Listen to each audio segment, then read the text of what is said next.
Hello friends, welcome back to my YouTube channel. आज के इस वीडियो में हम ट्रिपल सी एग्ज़ाम के कुछ इंपॉर्टेंट क्वेश्चंस को डिस्कस करेंगे जो कि एग्ज़ाम के पॉइंट ऑफ व्यू से बहुत ही इम्पॉर्टेंट है। So let's start. और आज का जो टॉपिक है हमारा वो वर्ड पैड और वो MS ऑफिस और एक्सेल से रिलेटेड क्वेश्चंस होंगे। So the first question is when Word gets loaded, the opening screen display a document named, मतलब कि जब भी हम किसी फाइल को वर्ड पैड में ओपन करते हैं या फिर बनाते हैं तो फिर जो फर्स्ट अपने आप जो सेव होती है जिस नाम से फाइल, वो नेम क्या होता है? document1। So the right answer will be A, document1।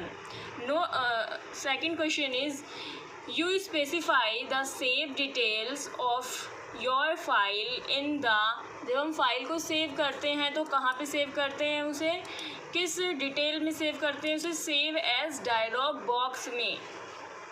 तो the right answer will be save as dialog box. Third question is word of an certain ways by which you can move around in a document.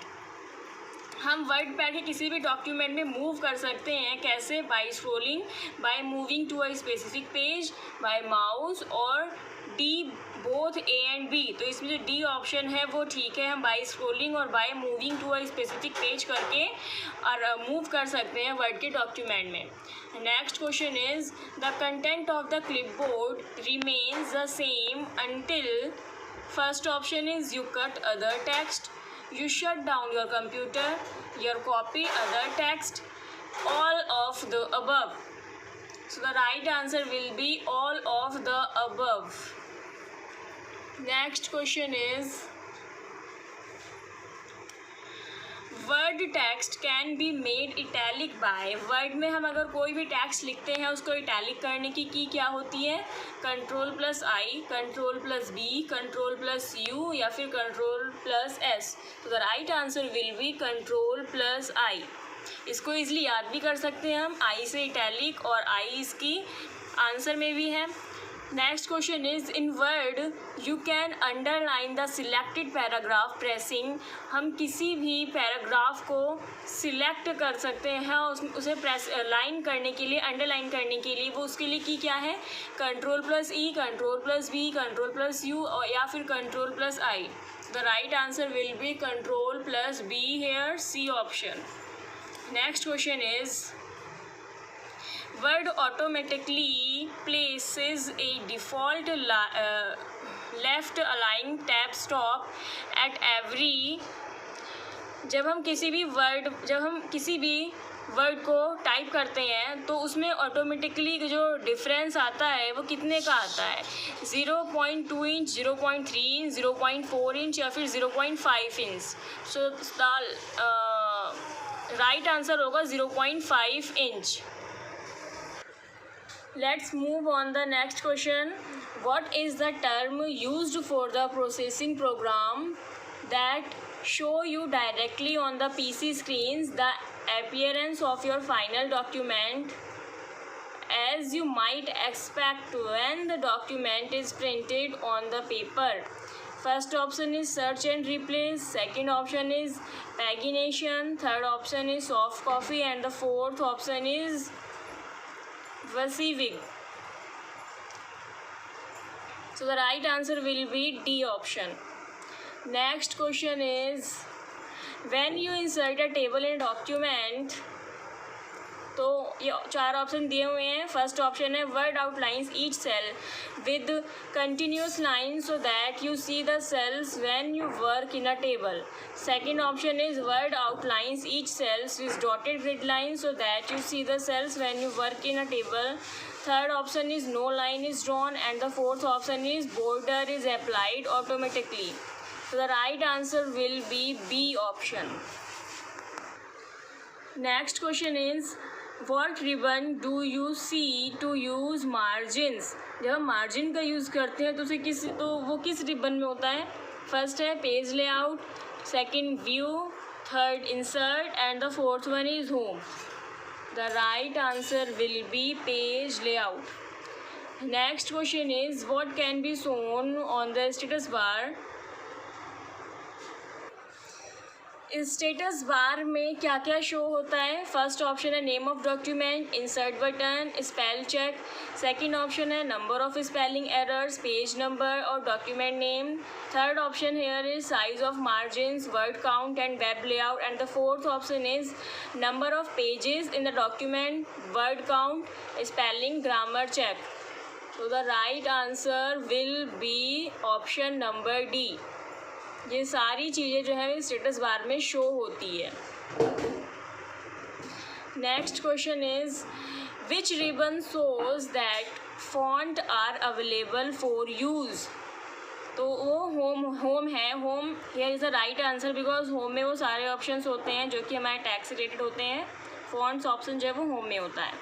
Next question is what ribbon do you need to be on to see the document views that are available.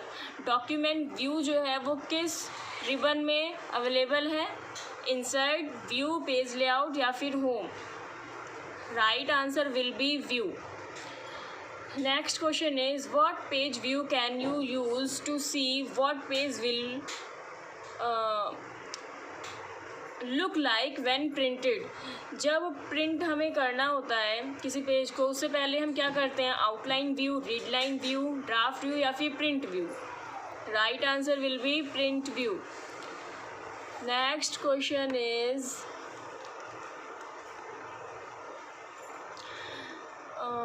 Which is not a new feature in Word 2010। A ribbon, B button, C charts या D drop down menu. तो इसमें जो answer है वो क्या होगा? Correct answer will be D drop down menu जो है वो वर्ड 2010 के फीचर में का फीचर नहीं है।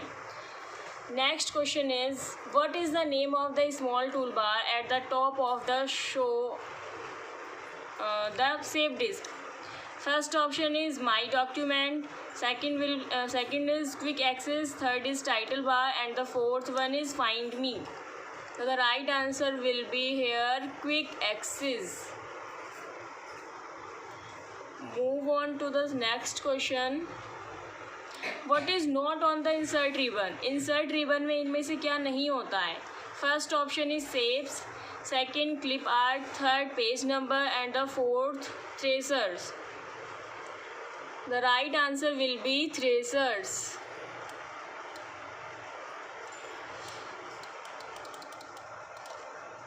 Next question is to change the cell reference B2, B9 to an absolute row and column reference you would enter it as।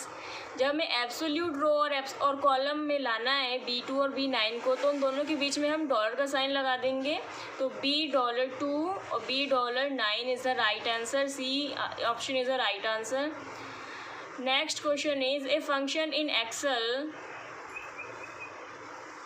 First option is a ready-made formula, second will be is a shortcut formula, third is can be built using function wizard and the fourth all of the above। तो ये जो A B C में है ये तीनों ही Excel के function हैं। So the right answer will be here all of the above. Next question is which of the following is not a financial function. इसमें से कौन सा फाइनेंशियल फंक्शन नहीं है? FV, सम, NPV या PMT। Right answer will be sum. Sum जो है वो फाइनेंशियल फंक्शन नहीं है। Next question is which of the following is not a text function. इनमें से कौन सा एक टेक्स्ट फंक्शन नहीं है? सो the right answer will B option number D. ABS जो है वो एक टेक्स्ट फंक्शन नहीं है। CHAR, LAN और VAR जो वो टेक्स्ट फंक्शन है। Next question is the number of rows in a worksheet is. एक वर्कशीट में कितने नंबर ऑफ रोज होते हैं? So the option number C is a right answer. 64,536 जो रोज हैं वो एक वर्कशीट में होती हैं। When a formatted number does not fill within a cell, it displays। जब एक नंबर जो वो फिल नहीं हो पाता है एक सेल में एक्सेल में, तो वो क्या डिस्प्ले करता है? तो वो हैज़ डिस्प्ले करता है। तो option A is the right answer. Next question is what does the now bracket open then close function return. Excel में जब भी फंक्शन हम राइट करते हैं तो इससे क्या रिटर्न आता है। Option 1 is it returns the serial number of the current date and time. Option B it return the serial number of the current date. Option C is return the serial number of the current time and option D it return the current date. तो the right answer will be A. इसमें current date और time दोनों को ही बताता है। Next question is what is the shortcut key to insert current date in a cell. एक cell में करंट डेट को जो इंसर्ट करने के लिए जो की है, शॉर्टकट की, वो कौन सी है। Control D, control T, control plus semi colon and control plus slash. So the right answer will be option number B, that is control plus semicolon. Next question is which chart can be created in Excel? Excel में हम इनमें से कौन सा chart जो है वो create कर सकते हैं। First area, second pi, third line and the fourth one is all of the above. तो हम एक्सेल में ये तीनों चीज़ें क्रिएट कर सकते हैं। तो the right answer will be all of the above. Next question is in Excel 2010 you can sum a large range of data by simply selecting a tool button called। इसमें देखो क्वेश्चन में आ रहा है सम करने के लिए हमें कौन से बटन का यूज़ करना पड़ता है। Auto fill, auto correct, auto format या फिर ऑटो सम। तो the right answer will be here option number D, that is auto sum. Next question is which function is used to calculate depreciation, rates of return, future values and loan payment amount? First option is logical, second one is maths and trigonometry, third one is statistical and the fourth one is financial। तो ये सारी चीज़ें जो हैं, sorry friends बीच में कुछ technical problem आ गई थी। Let's move on the next question. The next question is to keep specific rows and columns from scrolling off the screen, you first move option number A to the right of the column you want to remain on the screen. Option B below the row you want to remain on the screen. Option C on the row you want to remain on the screen and option D both below and right of the row and column you want to remain on the screen। Friends अगर आपने Excel और WordPad use किया है तो आप सबको इन questions में ज़रा भी दिक्कत नहीं आएगी। यहाँ पर जो राइट ऑप्शन है वो कौन सा है, ऑप्शन नंबर डी। सो आज के लिए इतना ही, इससे आगे का हम नेक्स्ट वीडियो में देखेंगे। अगर आपको मेरी वीडियो अच्छी लगी हो तो इसे लाइक, सब्सक्राइब और शेयर ज़रूर कीजिए और साथ में बेल आइकन को भी प्रेस कर दीजिएगा और सब्सक्राइब भी कर दीजिएगा। Thank you.